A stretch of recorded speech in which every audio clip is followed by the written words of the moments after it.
It's my it's a great honor for me to be able to introduce now our next keynote speaker, Roger Dingledine, who is the founder and now currently the executive director of the Tor Project. I remember way back when Tor was actually being started, you know, sort of an and precursors to Tor even.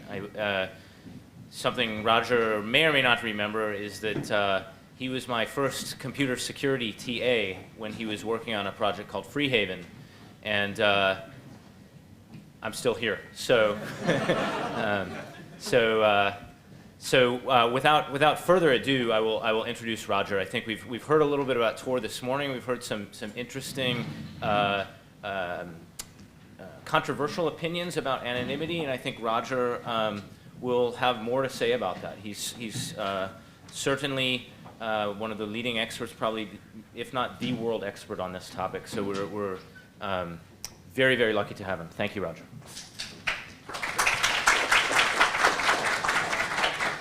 Thank you. Okay, so Nick asked me to give sort of an overview, intro of what Tor is, because I imagine a lot of people have different levels of background and understanding and expectations. So I'm going to try to give you a bunch of different topics, and then we'll be able to talk about them for the rest of the day. Can you hear me? Am I loud enough? Yeah. Great. Okay, perfect. Okay, so there are a lot of different things that Tor represents here. One of the key things is, so the overall goal of Tor is it's software that you can get and install on your computer, and the idea is that somebody watching your local network connection can't figure out what destination you're going to, and somebody at the destination end can't, by default, figure out where you're coming from, and no single point in the middle gets to build a surveillance database about this user went to this destination. So Tor is that open source software that I was talking about. It's also a network of relays. We'll talk more about that in a bit. But there are 6,000 or something computers around the world that are relaying traffic for the millions of Tor users that are active today. It's also a protocol. One of the things we do as researchers is provide the design documents and the specifications so that other researchers can do research on it and figure out how it works and try to find attacks and improvements and so on. We provide standard style specifications so you can build your own. One of the other fun things about Tor is the community around the world of researchers and developers and relay operators and users. Basically every city that I go to these days has a professor with some grad students doing a Tor paper, and they would love me to drop by and teach them what the open research problems are and help guide them into producing something that matters for the world. Another fun part of Tor is the diversity of funding that we've had.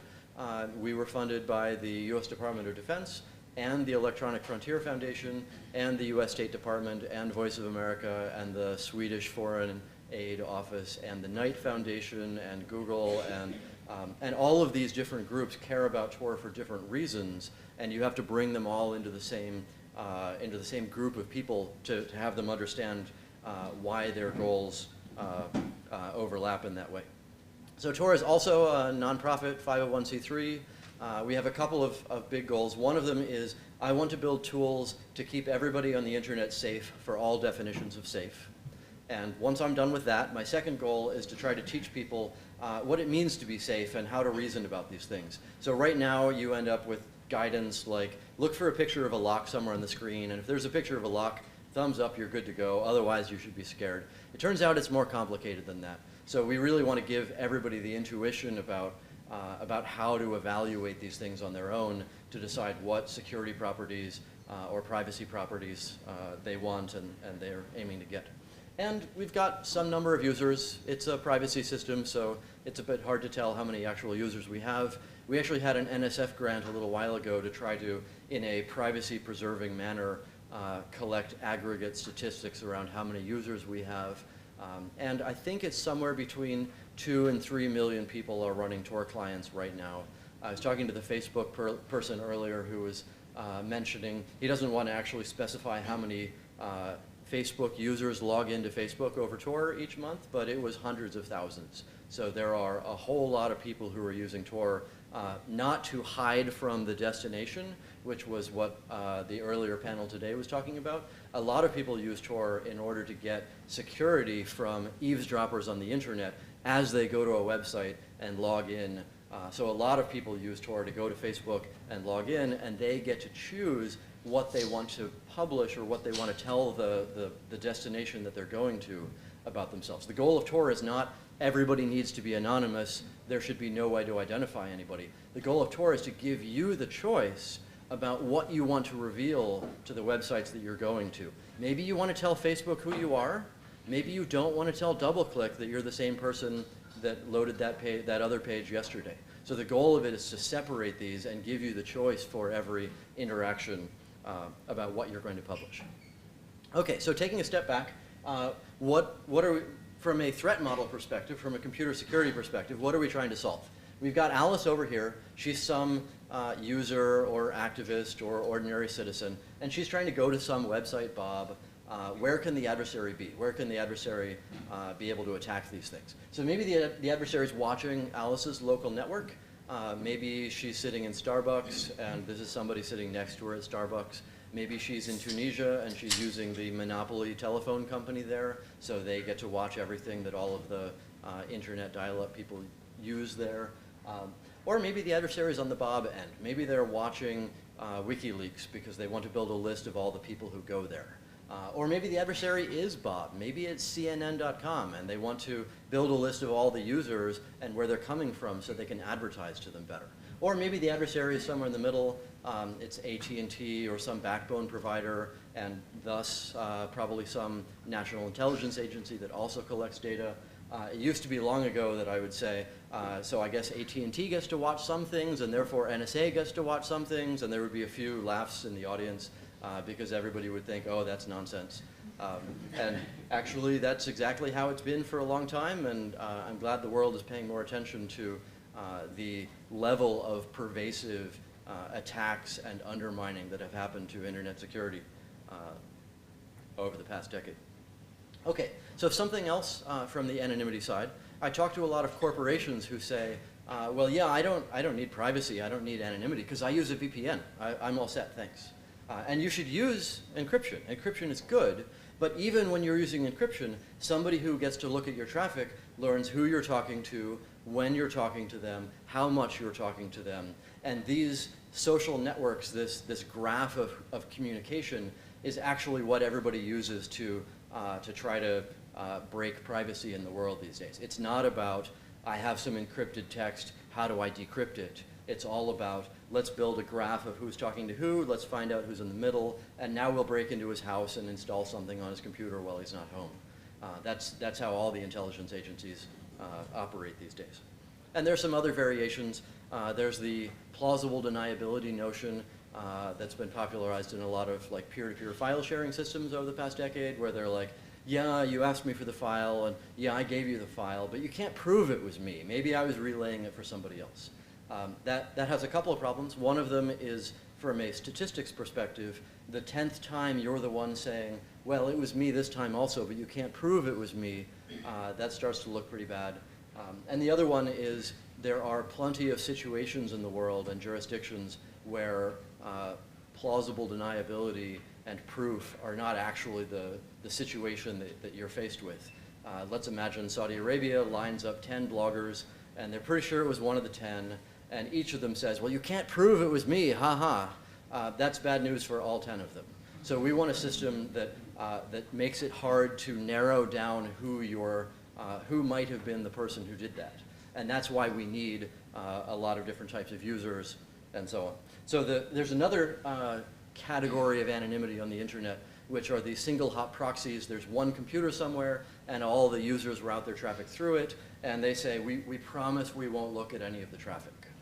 Okay, actually we do monitor all of it, but I promise I won't write it down. I promise I won't log anything. Okay, actually we do keep full logs, but I promise I won't publish any of them. I don't know what the fourth line is, but I want something stronger than that. I was actually talking a while ago to the CTO of Anonymizer, who is one of these single hop centralized proxies, and he said, oh yeah, we never answer subpoenas. If we ever answered a subpoena, nobody would trust us again, so of course we never answer them. And then I was doing a talk for the Department of Justice like 5 months later, and one of them interrupted me and said, why can't you be like Anonymizer? It's great. We send them a subpoena, they send us an answer. It's easy. Why can't you be like that? So the goal there is not to pick on Anonymizer.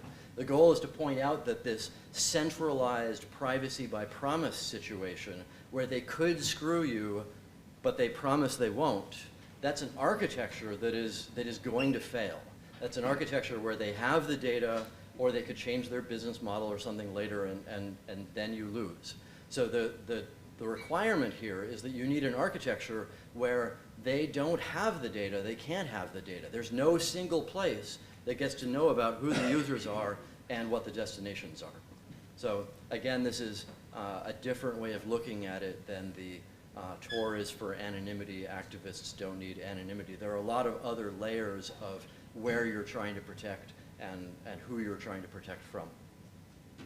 Okay, so I actually only use the word anonymity when I'm talking to some of the researchers in this room. When I'm talking to my parents, I tell them I'm working on a privacy system, because privacy is a good American value. Anonymity is kind of a trade-off. We talked earlier about censorship. Is it good or bad? Anonymity, is it good or bad? Privacy is pretty clearly good.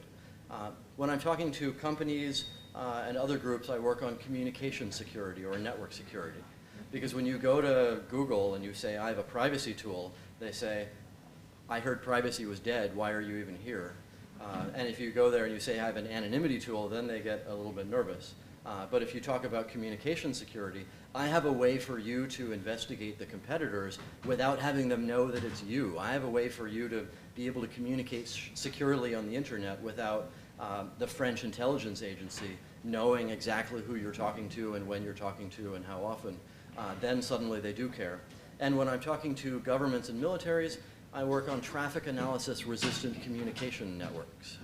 And again, it's exactly the same systems, it's the same security properties, it's the same network, but you have to phrase it differently for them. When you go to a diplomat or something and say, hey, I've got a privacy tool for you, then it's hard for them to realize what the value of that is.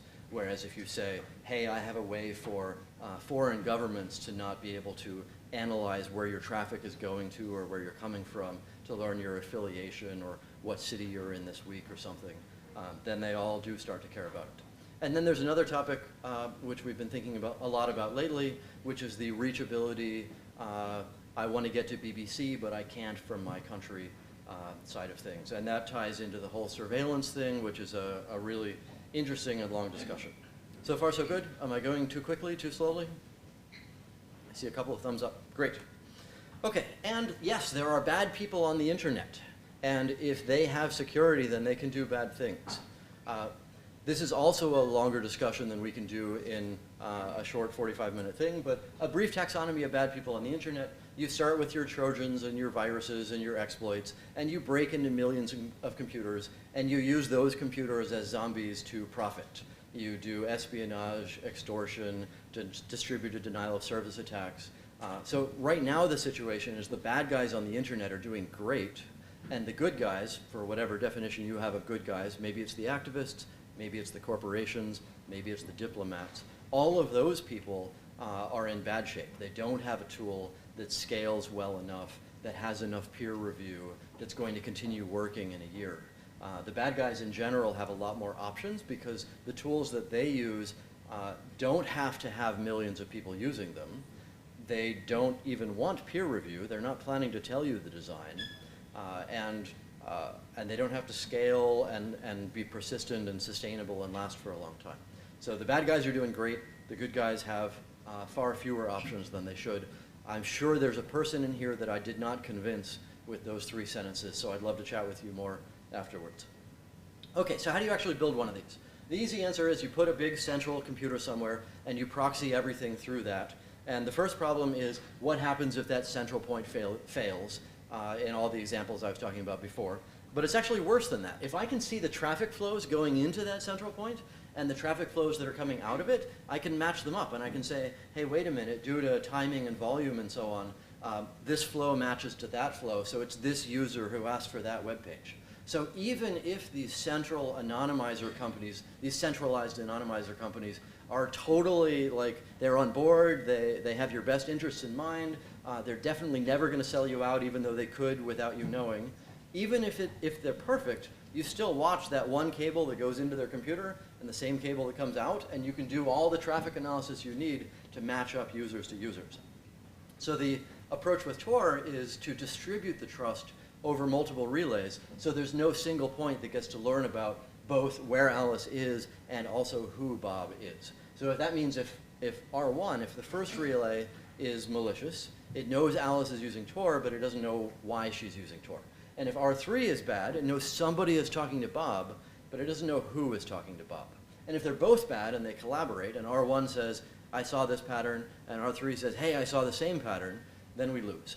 So the security from Tor comes from the diversity and number of where these relays are compared to what the adversary is able to observe or control or something like that. So far, so good? Okay.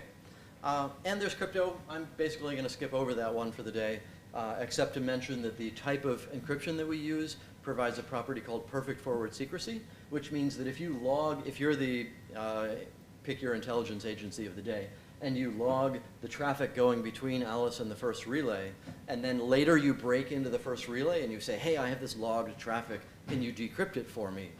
The way that we do the encryption means that that relay has nothing there to decrypt it. There's no way for it to do that decryption after the fact. Okay, so here's a graph of so the green is the capacity of the Tor network over the past 5 and a bit years, and the purple is the load on the Tor network over the past 5 and a bit years. So you can certainly see over the past couple of years when a lot more people in the world have been talking about the value of safety on the internet. A lot more people have been contributing fast relays. Alex was here earlier. He runs a fast exit relay at Michigan. I've been talking to some people at Princeton who want to reset up their relay. They had a fast one a couple of years ago. So there are a lot of different places around the world who are contributing and participating in being part of this network. And there's a whole separate talk on performance. Tor has gotten a lot faster as the gap between this green line and the purple line grows. As there becomes more capacity relative to load, then it's less likely that you're going to wait for that person to log into their Facebook account before you can log into your Facebook account. Okay, so I mentioned the metrics and the definitions of anonymity and so on. There are two that I'd like to drive home. The first one is that diversity of relays thing that I pointed out before. The more relays there are and the more different places they're in relative to what your adversary can look at, then the safer you're going to be against that attacker. So there are a bunch of interesting research questions in the computer security world of what metrics do you use for figuring out whether we're actually getting more diversity or not. If we set up 500 more relays in Princeton today, the Tor network would get safer from the perspective of French intelligence, and it would get weaker from the perspective of NSA, I think. There's a lot more research to be done on actually quantifying these things. But then there's a second diversity measure, which is how many people around you are using Tor for other reasons than you. So this is one of the key diversities of types of users pieces, and it's why using Tor in Iran is actually a reasonable and not very scary thing to do. I talk to a lot of people who are computer security people, and they say, here's my algorithm for breaking Tor. I find a user in Iran who's using Tor, and I kill her, and I repeat until there are no more Tor users in Iran. And from a computer security perspective, sounds like a pretty good algorithm.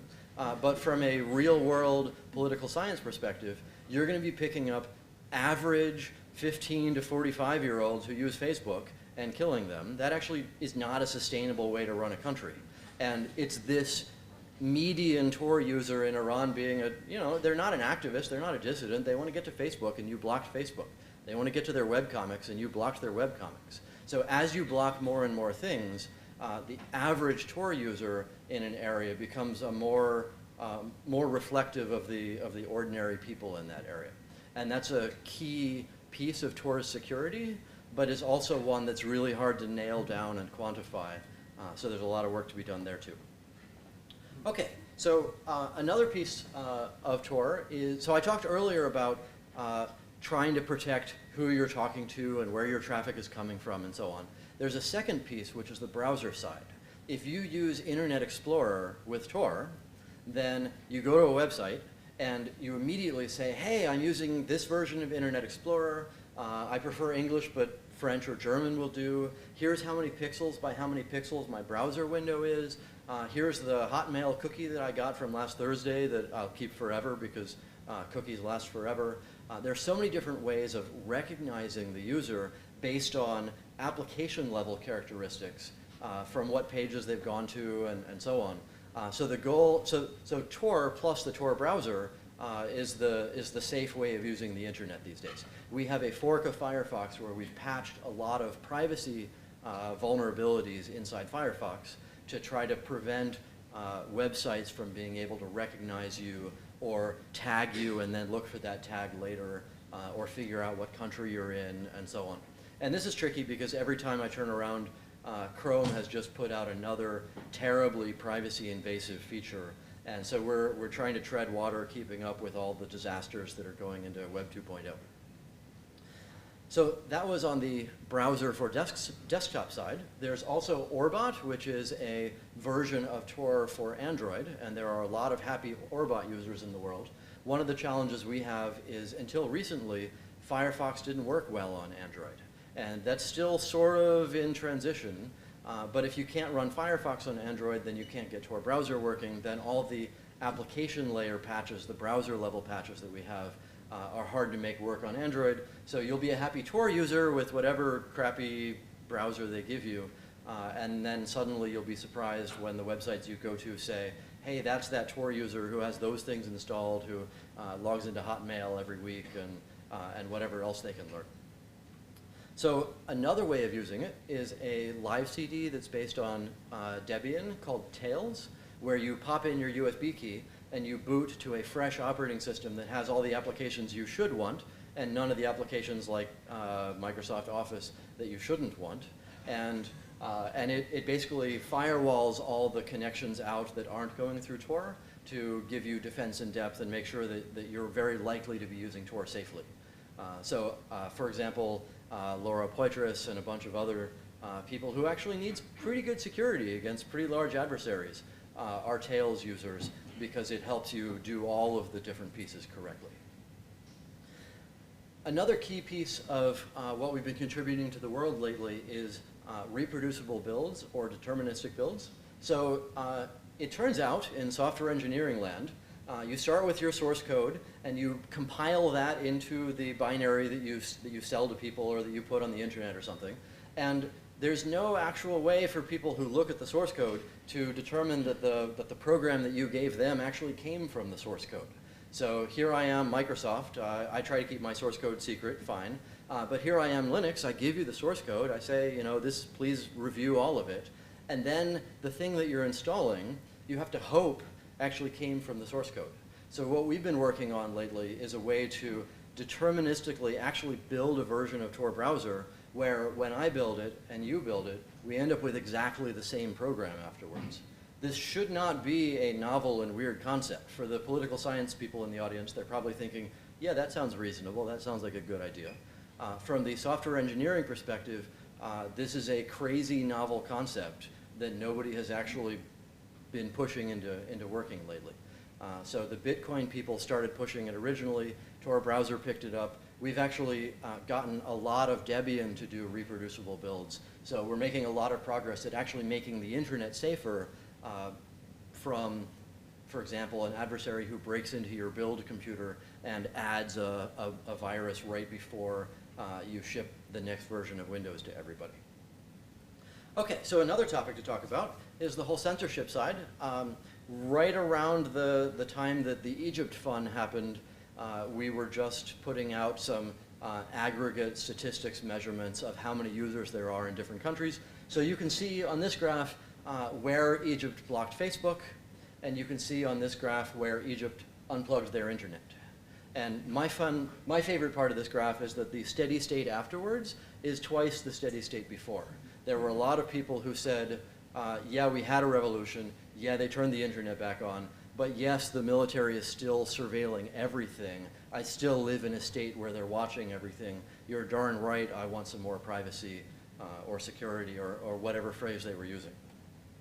And there are a bunch of different ways to try to censor connections into the Tor network. And I'm going to mostly skip over those, but basically they come down to either blocking by address, which was quite commonly done towards the beginning, and blocking by deep packet inspection, or DPI, where you look at the patterns in the content and you say, hey, that one looks like web browsing, I'll let it through. That one looks like Tor, I won't let it through. And one of the big ways, actually, of blocking Tor is you block our website. The Tor software works, Tor browser is going to work fine, but you go to torproject.org and you see these pages, and these are not actually what the Tor website looks like. I don't know how many people here are used to seeing the Tor website, but it doesn't actually have friendly Arab people saying, oops, we're fascists, sorry about censoring the network.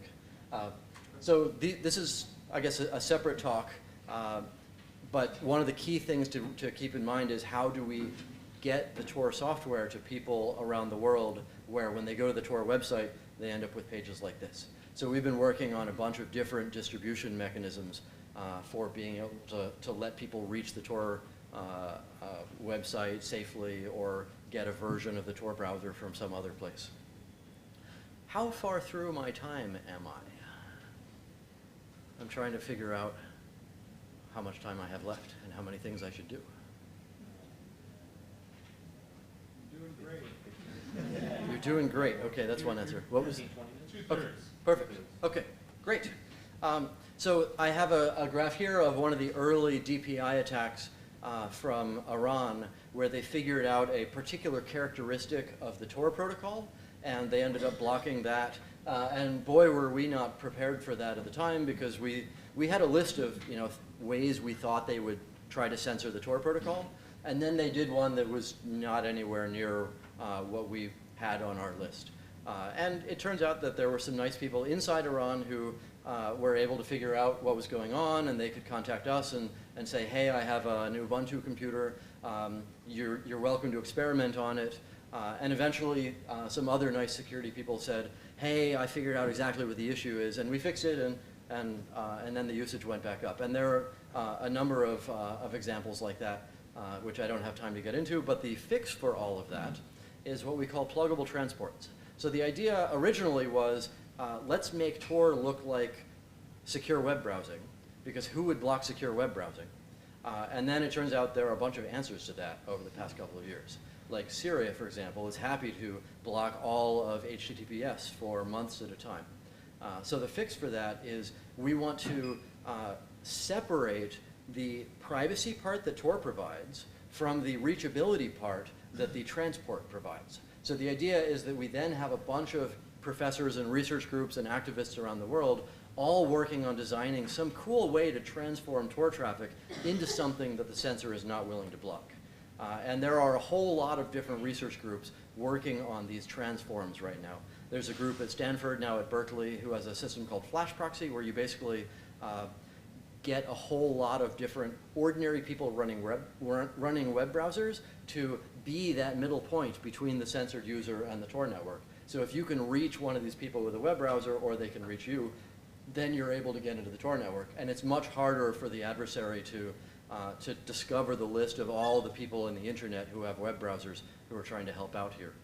There's another one that tries to transform it into normal, unencrypted HTTP web traffic. So if you're in Burma, for example, and they say no SSL, but yes HTTP, and they do a very simple protocol analysis, then you can transform your Tor traffic to look like that, and suddenly it all works very well.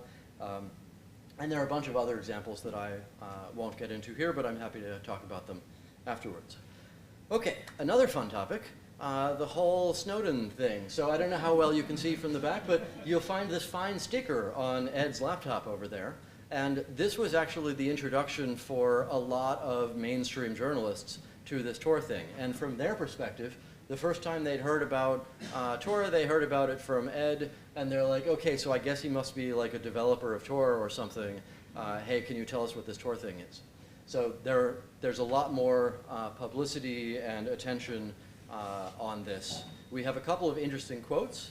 Fortunately, when he brought a bunch of stuff out of the NSA, he also brought a bunch of Tor analysis documents. In fact, as far as I can tell, he brought basically everything that they had written internally about Tor in hopes of helping us be able to produce as safe a network as we can against whatever attacks they're going to be producing. So one of the great quotes is, Tor is still the king of high secure, low latency internet anonymity. There are no contenders to the throne. And that's not to say, yay, we won, we're done, we can sit down and let people use Tor.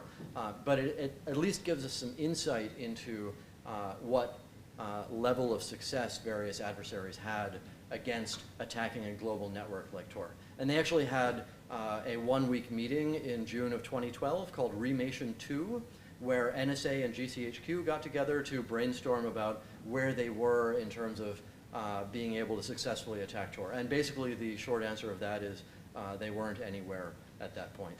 The open literature from the privacy community has a better understanding than they did in June 2012. And it was called Remation 2, which sort of begs you to imagine that earlier there was another one. I don't actually know how the naming of these workshops happened. So there's another exciting point. One of the interesting things we learned after the initial leaks was they have a global sort of DPI system called xKeyscore, and it has a bunch of rules that actually target Tor users. So in particular, it has some rules that say, if you connect to the central directory authorities to learn what the Tor relays are, then they're going to write that down in a list. And it's easy to look at that and say, oh my gosh, if you use Tor, you end up in a list. And if you don't use Tor, then you'll be safe because you've got nothing to hide. They won't be looking at that. And one of the challenges from our perspective is to explain how easy it is to do actually global full capture of everything. So the situation is either you use Tor and they know you use Tor but they don't know what you're doing, or you don't use Tor and they know exactly what you're doing. So I've been trying to have a bunch of debates with these, oh my gosh, you must stay away from Tor because if you've got nothing to hide, then don't use security tools. And I've been imagining similar versions of these debates where somebody says, you have to avoid using encryption because if you use encryption, then they'll write down what you're doing. Therefore, don't use encryption, and then you'll be safe because they won't care. If you phrase it that way, everybody's like, oh my God, why? That's crazy. That doesn't make any sense. Of course you use encryption. It's the only way to be dark from the perspective of what they're doing. So somehow we have to get people to have enough intuition that there are millions of people every day who are using Tor, and it is a large enough crowd with a diverse enough type of user that the fact that you're a Tor user by itself doesn't tell them anything other than, yes, I read a newspaper article in the past week about these terrible global surveillance infrastructure, and I want some protection against that. Okay, so there are a bunch of other versions of attacks that Tor doesn't protect against. And we were, from the first session, from the first panel today, one of the big ones is if you go to Facebook and you log in and you tell them about yourself, that's a really important decision for you to make about whether that's a worthwhile thing to do. The goal of Tor is to give you that choice, not to enforce anonymity on you so that you can't tell anybody who you are. And as a side effect, you end up not revealing to somebody who's watching your local network connection what website you're going to, even though you're logging into Facebook, and you prevent Facebook from tracking what city you're in today. So it makes perfect sense to log into Facebook and you still get privacy properties from network adversaries, from people, from the large surveillance attacks. Okay, so another issue, if you have spyware installed because somebody broke into your computer, Tor is not going to solve your problem. Another example is the cameras thing. I was talking to somebody who said there's a new law in Beijing as of a few years ago where you need to have basically webcams watching the screen of all the users in the internet cafes. And if you're a Tor user with a webcam watching your screen, Tor is not going to do its job in that situation. So that's an example where you really need to think about the whole picture, not just here's a piece of software that will magically keep you safe. And in that particular case, I'm told that actually the first person who walks into the internet cafe in the morning reaches up and turns the camera away, and nobody else ever turns it back, so no problem. But that's also more of an OPSEC thing than a Tor level thing. Another challenge, let's say, so right now you're in China, you go to torproject.org, it fails. You try to get the version of Tor from somewhere else, maybe a friend, a USB key, something like that. Let's imagine a future where you go to torproject.org and it works. And you download Tor and it's fast and it's great. And from my perspective, I get emails from people saying, I'm using Tor and it's wonderful, it's great, it's really fast, it's smooth. And is that really Tor that they have? So the answer to that is we sign the Tor packages with our PGP key, which is on my business card. So you can check that the thing that you downloaded is actually the thing that we wrote by checking the signature on the package if you understood that sentence, which basically nobody in the world understands. And it's worse than that because I've given my card to, I don't know, 10,000 people in Europe and America, and I've given it to, I don't know, maybe 500 people in China. I hear they have more people than that. So how do we actually get them able to know that the version of Tor they have is the right one? In Iran, it works a little bit better because they're used to passing things around on USB keys, and hopefully you get it from a friend who knew how to check the signature or had a friend who somewhere up the chain did that. Okay, I think I'm running low on time, so I'm going to skip some of the exciting news stuff. Last year, Russia put out a research-oriented bid for researchers to break Tor, and they had $110,000 or $112,000 of funding for that. And this got twisted in the media because somebody called it a contest. So it's as though NSF is holding a contest to break Tor, and they invite like Nick Feimster to apply and write a research grant to do that. So that got twisted somehow. The reason I mention it here is that the Russian military contractor who got the successful grant put out a press release a month or so ago saying, yeah, we looked at it and yeah, we can't break it. Can we get out of our deal because we're not going to be able to make any progress here. Another exciting one is a system called Cryptowall. So how many people here have heard the phrase ransomware over the past while? Excellent. The world has unfortunately learned what ransomware is over the past year. And a tiny fraction of ransomware people end up saying, hey, I just broke into your Android, I've encrypted your files, and if you want to get your files back, please send 5 Bitcoin to this address. And if you don't know how to do that, download our software called the Tor browser, and then you'll be able to do it.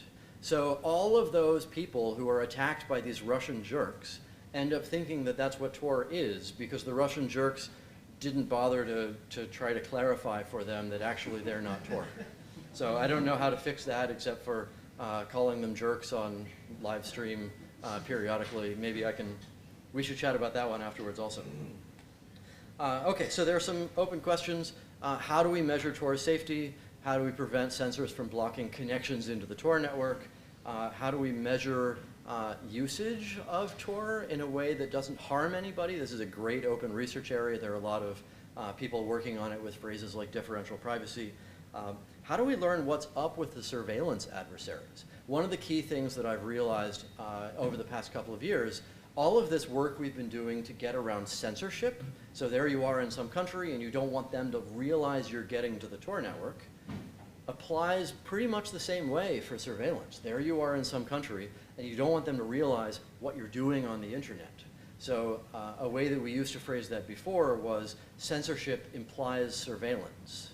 In order to censor you, they have to be monitoring things first. So these two problems are very related. We were in a discussion yesterday where people were saying, oh, well, censorship only applies to the bad countries. And that's also a discussion we should have more of. There's a lot of surveillance globally around the world. There's a lot of censorship, more than you think. Like the state of Wisconsin has been mandated to censor connections to gambling websites and so on. So it's not about good thing we live in the free country, let's try to save those people in over Theristan. It's a lot more complicated than that. And then that ties into the last question, how do we teach everybody about all these issues so that they don't think of Tor as an anonymity tool for people who want to hide. It's about a security or safety tool. And I should stop so that there's time for a bit of questions. Thank you. How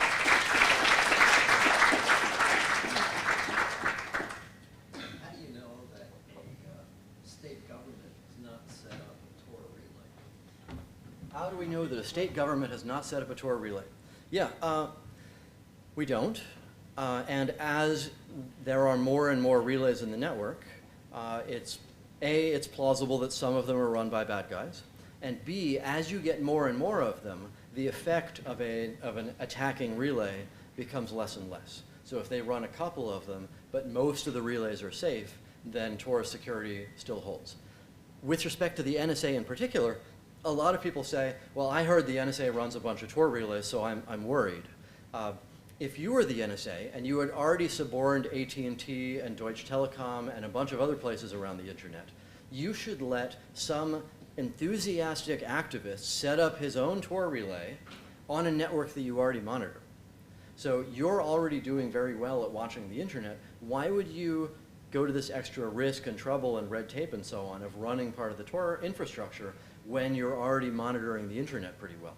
So I'm not actually worried that the NSA runs relays because they don't have to. Not because we're safe against them, but because they already are attacking the internet so pervasively. But against Russian intelligence or French intelligence or something, yeah, that's a great question. I'd love to have a way of distinguishing good guys from bad guys on the internet. But if we only constrain it to our friends that we know are safe, we end up with a Tor network that is much less diverse and thus much easier to attack.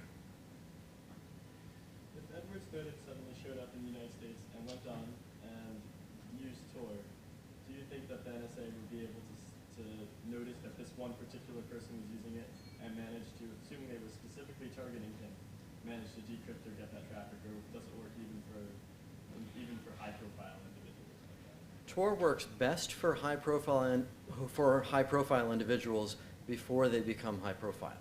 So, for example, he successfully used Tor to interact with everybody, and since they did not know that he was the target, it worked a lot better. Whereas if you're already a target, then NSA and a bunch of other groups have TAO, the tailored access operations. Basically, they break into your computer and then they watch you, or they break into your house and they watch you. There are so many other ways, once you're a target, that they will attack you by avoiding Tor, by bypassing Tor. On the other hand, he still uses Tor right now. And so do a bunch of other high-profile people around the world who continue to be safe in their communications. So this is a great question, and I would love to know the answer. I guess one answer to that is, good thing there are more people with clearances who are eager to tell the world about the terrible things going on in their government. So there's safety in numbers. That's one of the principles behind this. And therefore, you said in the case I think it was of Iran, blocks Facebook with the result that a ton of regular folks flood onto Tor, which is great for Tor. Mm-hmm. So actually, any country that wants to engage in censorship or surveillance or whatever would do far better by using a light touch rather than a heavy hand. Yeah, and that's actually one of the things we struggle with around the surveillance advocacy and education process. Because when you're censored, it's obvious. You can't get to your dancing bunnies. When you're surveilled, it's easy to say, oh, they don't care about me. I'm not interesting. I've got nothing to hide. So how do we continue to grow the diversity of users when surveillance is the topic rather than censorship is a great, I mean, here we are growing the community, we're doing it, but that's one of the challenges. Any thoughts on Cloudflare and other websites that block Tor? Cloudflare and other websites that block Tor. Yeah, so one of the challenges we have is there are a small number of large, what are called CDN providers, content delivery network providers, who host a growing number of websites around the world. And Cloudflare a while ago has decided that it will build a reputation system for all the IP addresses on the internet, and since there are millions of people coming out of these 6,000 IP addresses, then many of them are ordinary people doing ordinary things. A small number of them are jerks trying to, pull down Craigslist's database or break into web servers or something like that. And Cloudflare has basically said, oh, well, I assume there are no Tor users in the world, so blocking them is low collateral damage, so let's just not serve web pages to Tor users. So there's a game of chicken going on right now where we try to say, no, there are a lot of Tor users and they matter, and let me give you some examples of how diverse they are. And Cloudflare, they're working on it technically, but I don't know that it's their highest priority. I was talking to the Facebook person who was investigating how many Tor users log into Facebook over Tor.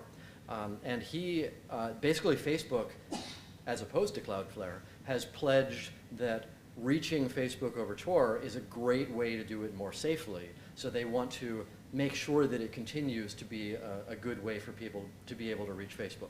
And he told me a number that was in the high hundreds of thousands or something of people who log into their Facebook accounts over Tor. So there are a whole heck of a lot of people who do that. And we sure need to do more advocacy in terms of teaching website operators how to handle lots of users who blend together. I'm Bart Gelman. What about Google in that connection? Have you talked to them about the fact that if you try to register an account over Tor, they need a phone number? Not exactly anonymity. Yeah, so this is a thing that each service provider is wrestling with on its own. Google alternates between demanding a phone number or not, depending on what sort of, where in the world you're coming from. It's not just Tor, it's also if you come from Africa, then they want to learn a bit more about you. Twitter is actually especially frustrating on that front. We've been talking to the Twitter folks because they end up saying, well, you're coming from an IP address that we're not so sure about, so can you give me a phone number just to verify? And on the one hand, you could say, okay, that's an anti-abuse thing, sounds good, let's try to come up with the right balance between letting Tor users be safe and letting Twitter protect itself. But then you look at the business model for Twitter, and actually they're using that as an opportunity to learn your phone number, because that's actually what they wanted to do in the first place. So then the incentives shift. So yeah, that's a tough one. Is there any progress though with those big companies? Facebook is an example of a success story there. We know a lot of people inside Twitter who keep fixing things every time their anti-abuse stuff kicks in and locks out Tor users. So they're mostly on the success side. And Google works pretty well over Tor for most of its services. Some of them, they give you a CAPTCHA and so on. So there's definitely a balance there. Yes, some of the CAPTCHAs are darn tough, it's true. I'm not a human. But that also is a separate talk. Great. So let's thank Roger once again. And I'll be around afterwards to answer more questions.